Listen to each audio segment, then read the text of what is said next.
The tradition of oral storytelling was and is vibrant here in the County Tyrone. And in the 19th century, this man, William Carleton, put the stories of Tyrone on the page. Could you tell me a wee bit about the great Irish novelist, William Carleton, Jack Johnston? Well, Carleton was born in the valley here in 1794, actually on the other side of the valley, but he spent about 10 or 12 years here in Springtown between Clogher and Clogher in the years just before he left for Dublin to make his name as a writer and as a novelist.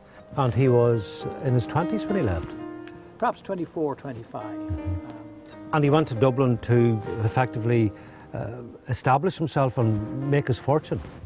Well, he didn't want to be a spade labourer or a stonemason, which was the sort of option when you're the 14th child of a small farming family, just 14 acres here. And I mean, he was a very powerful writer, and there's a great volume of work, Traits and Stories, which came out in 1830, was republished many times and translated into many languages. I think the strength of Carleton is that he wrote about ordinary people, and his novels, his Traits and Stories, and his other pieces of work are all about real people who lived in this area.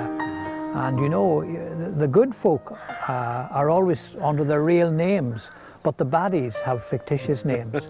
And indeed we have many of the tombstones in the cathedral cemetery of Carleton's characters.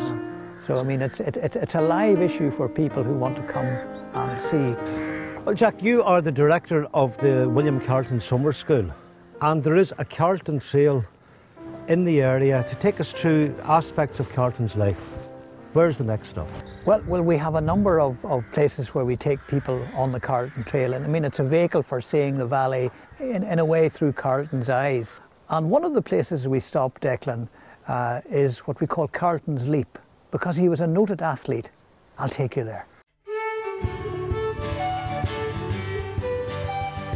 He was well known in the locality as an athlete. Yes, he did claim to be an athlete and a weightlifter. He could throw the shoulder stone over the beam in the corn mill, and a long jumper. And this is the scene where he made this leap of the Carry. This stretch of water is known as the Carry. And of course there was great cheering from the surrounding onlookers. A large crowd had gathered because word had got out that he was going to try the leap. Right. Carleton's leap of faith. Carleton's leap. Carleton's leap. And he came down from here. He ran from a thorn bush somewhere up there and jumped the river. And I mean, it's a good 12, 14 feet, isn't it? And of course you would take the visitors to the leap itself? Most years. Yeah. And we don't always ask them to do the leap. Right. Well, Jack, it has been absolutely fascinating talking to you.